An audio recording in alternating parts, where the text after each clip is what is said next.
घटना को घंट गोड़ाइया घटना गोटे घटना को घंट गोड़ाइया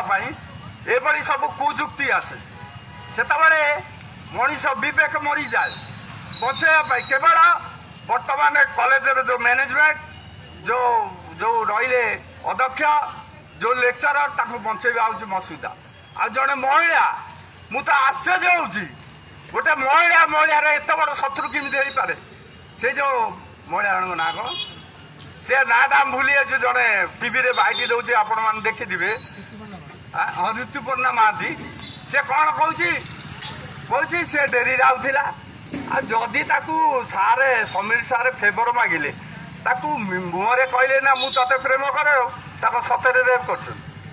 सतरे करना मुहरे कही फेवर अर्थ हो जे मु तो सहित शारीरिक संपर्क रखा चाहे एटा मुहरे कही ना कौन सतरे कही सतरे माने हूँ सतरे कुंडे पकई ना टाणी नहीं जाइए ना लजी नहीं जाइए कौन जड़े महिला से कॉलेजर जड़े महिला लेक्चरर सी जुक्ति दौर छः थर टीवी बाजिला मोबाइल आसला सबुठ बड़ शत्रु महिलार महिला शत्रु जड़े महिला प्रति महिलार तो ये दरद रही ना रही से निजे जड़े महिला से निजे असुरक्षित तार परिणति मात्र 7 दिन जाइए से कॉलेज सी क्वार्टर रोला अनुपस्थित क्वार्टर को पशि जाते तार जे स्त्री तार जे पत्नी को जाकि टणा घोषणा करेंगे बोली ये गोटे मीडिया रे खबर आस बुझंतु ताले घटना कुआड़ को जाऊँगी जेतबले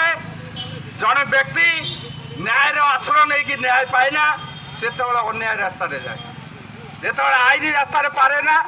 से आईन के हाथ को निए कौन पर निए बंचार प्रयोजन मुझे भिक मागिक भिक पाइल नहीं चाकरी खोजिकी चाकरी पाइल नहीं दुकान खंड कर बंचार सुजोग मिलला नहीं से चोरी कर से भिक्षावृत्ति कर कौन कह सब सुजोग वंचित आउ कौ सुजोग अच्छी कि जगन्नाथ तुम्हें कह सबुठ वंचित कर दशवा उड़ेल आमको तो खाद्य पेय शिक्षा नारी निर्यातना बधू हत्या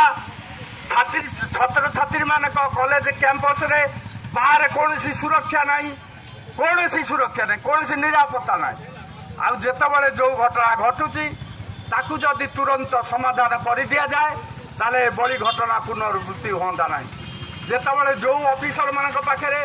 जो पुलिस पाखे जो खबर पहुँचे तुरंत जदि पदक्षेप नि जाए ताले पुनर्बार ये घटना घटना ना द्वितीय कथा कौन द्वितीय कथा हूँ अपराध कला भाया सुजोग अच्छी मुझे आपन को चीन इतिहास कहि रूस इतिहास मुझे रूसियार जो मैंने प्रतिनिधि आसती विश्व सम्मेलन में सहित कथबार्ता कर मुझे रूसियार लेडी की पचारि जे तुम देश में कौन रेप हुए ना डाउरी ना डाउरी यौतुक से कहला I know it in dictionary not practical कौन कहला मु जाने एटा केवल बही पढ़ी मोर प्राक्टिकाल आम देश में नारी निर्यातना हुए ना रेप हुए ना कि यौतुक हत्या हुए कौन कहला सी सोवियत रशिया जो रशिया को तैयारी करते कम्युनिस्ट लेनिन स्टालिन से रशिया कथा को से चीन आज विश्व अर्थनीति रे प्रथम स्थान अधिकार कर ये चीन ने माओसत्तु को नेतृत्व में गोटे तदंत बसिला तदंत कौन कह ना जो मैंने मेडिकल रोगी जाइछंती ताको भितर चिकित्सार अवहेला होगी कौ रोगी सब मरी जाइछंती सेठी मेडिकल ऑफिसर को आना तुम गोटे तदंत रिपोर्ट दियो से कहले प्रथम 7 दिन दियो तापर खोजिक पाइले कहले 15 दिन दियो तापर मासेरे कहले गोटे मास दियो तदंत बाहर नहीं जे जड़े लोक जड़े रोगी चिकित्सा अवहेलू मृत्युवरण कर से हूँ चीन से हूँ रूसिया आमरी देश में स्वाधीनता पर जो मैंने नेता थे जो मैंने मंत्री थे मु लाल बहादुर शास्त्री कथा कही रेलवे मिनिस्टर थी तत्कालीन रेलवे मिनिस्टर लाल बहादुर शास्त्री समय गोटे ट्रेन दुर्घटना हो गला से से मीटिंग डाकिले लोकसभा डाकिले कहले मु आज इस्तीफा दूसरी समस्त नेता माने शासन मैंने पचारे आपण कहीं इस्तीफा देवे कहले मु रेलवे मिनिस्टर है मो देश में रेल दुर्घटना हो रेल मंत्री मोर योग्यता ना रेल मंत्री हाँपे तेणु मु इस्तीफा दे दूँ कर्मी माने सांसद मैंने जिते बुझेले से कथा बुझापी नाराज से जिदिर अटाल आ संगे संगे से पार्लियामेंट इस्तीफा दे रेलवे मंत्री भाव इस्तीफा देकी चली आसते आपको कहला बेलू